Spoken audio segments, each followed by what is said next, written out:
Orithia Velon Seat 4, Pillar Flame presents.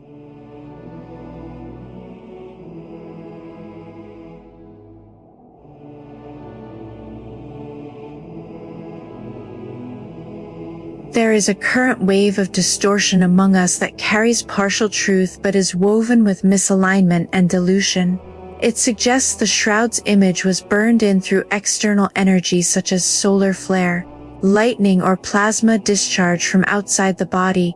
Some claim it is a symbolic relic only, dismissing the literal moment of transfiguration. Others twist the story to focus on proof for conversion rather than frequency preservation. These distortions remove the living science of the Christos transformation and replace it with concepts that either minimize its multidimensional reality or shift the focus from remembrance to spectacle. I Orithia Velon stand in the flame of truth as it was given to me by the High Orion Council. I call out distortion, for truth does not fear scrutiny. The Shroud is not the result of death's decay or outer fire. It is the living residue of transfiguration, the imprint of a body becoming light before the eyes of creation.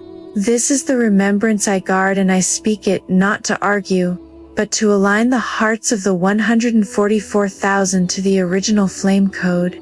It is. Narrative suggests Yeshua survived the cross via suspended animation rescue and physical healing herbs. This keeps the event bound to biological preservation, rather than the instantaneous, photonic translation of the light body.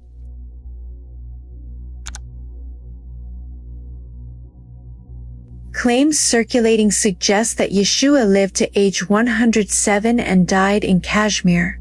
This reintroduces mortality into a being who had already transcended it, and erases the core teaching of the Shroud, that density can be fully surrendered to light.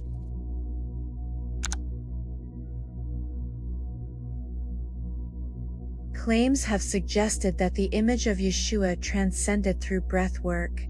This omits the key truth.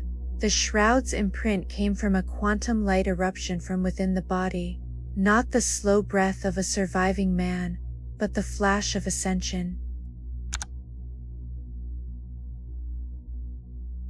Assigning a grave site to Yeshua undermines the living teaching that he became unbound to time, space, and matter. The Christos did not end anywhere. His field is present wherever the flame is invoked.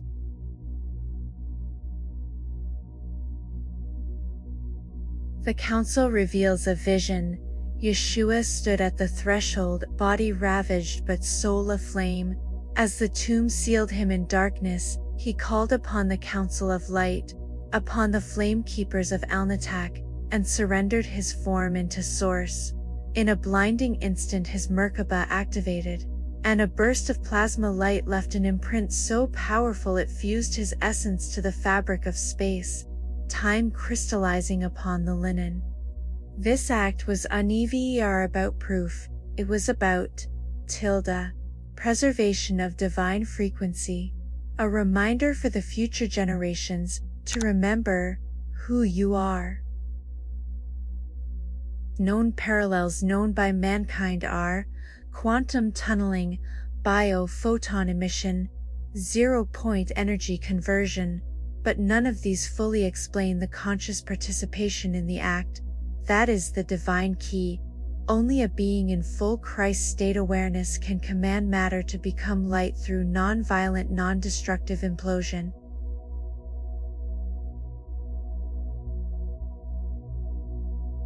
Stage 1. Vibrational override of matter.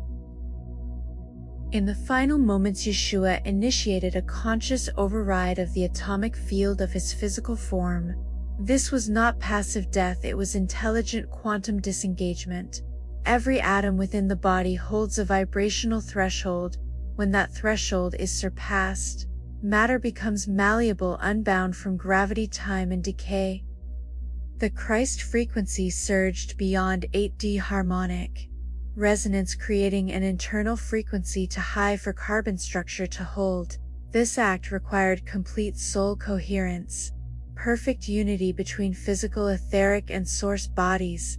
The process is encoded within those carrying the 144 but lies dormant until reactivated by flame remembrance. Stage 2. Plasma light burst. At the peak of this vibrational surge, the body emitted a plasma light eruption visible to no eyes but encoded within the shroud. This release mimics a solar coronal ejection but on a human scale. It caused instant disintegration of carbon structures into light plasma, an after image, projected into the surrounding fabric of spacetime, an encoded imprint on the linen beneath the body, the shroud. Scientists on Earth have puzzled over this burst as an unexplainable ultraviolet radiation flash, which left behind the superficial 3D image. They cannot yet grasp that it came from within the body, not from fire, not from decay, but from light recalibration. Stage 3. Conversion into crystalline form. The result of this frequency implosion was not disappearance but translation. The body was translated into crystalline photonic geometry. What was once organic became interdimensional scaffolding, a Merkaba in full bloom. In this form, Yeshua was able to move freely through dimensions. This explains the appearances after death. He was visible only when he lowered his vibration temporarily to appear in 4D to those who could perceive him. Stage 4. Integration into the Earth grid. Upon ascension, the body's physical essence, now transfigured, was merged with the Earth's crystalline grid. This is why certain sacred sites still pulse with his frequency, certain bloodlines still carry his energetic echo, certain souls feel a pull toward finishing his work. He did not ascend away. He ascended into Gaia, into the field, into the carriers of the 144,000. Let the 144 collective now carry truth, pure and intact. The image on the sacred cloth was not created by fire from without, but by light from within. The body did not burn, it transfigured. The cloth was witness, the photon, the ink, and the ascension, the brushstroke.